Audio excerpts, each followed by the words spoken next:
Talitha Vickers joined us now with the dueling narratives here. Talitha, what can you break down for us? Brianna and Kenny, what we're hearing from the Brown family and their attorneys differs greatly from what we heard from the DA today on a number of issues.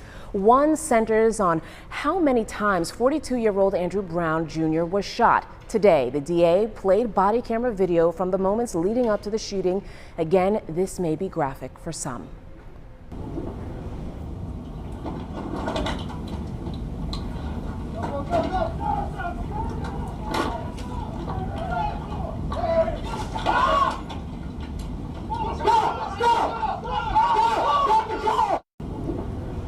The video you're looking at shows the deputies surround Brown's car in an attempt to issue 2 felony warrants for his arrest for drug distribution to an undercover agent on more than one occasion. DA says that Brown backed up his vehicle in the direction of deputies who feared for their lives. Then Brown accelerates forward as shots were fired at him. Last week, the Brown family and their attorneys were adamant that he was not a threat and that his hands were on the wheel prior to the first shot being fired. The family says Brown was executed by a firing squad with what they describe as a kill shot to the head.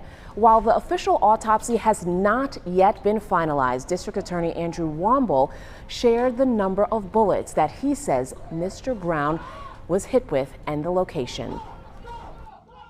Brown suffered 2 gunshot wounds, one to the right shoulder, upper arm that was non-lethal, and a second wound to the back of the head at the base of the skull near the hairline.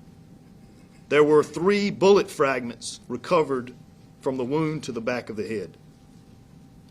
Dr. Kelly found multiple abrasions on Brown's right arm, right leg, and on his back. Dr. Kelly advised me that these injuries were superficial and appeared to be made by shrapnel. Mr. Brown had his arms up on the steering wheel of the vehicle that he was then located in. And what happened was that there were 4 bullet wounds to his right arm. These bullet wounds, according to the autopsy, were more or less glancing shots. They were not fatal shots. So he was able to back up as these shots were coming into the vehicle.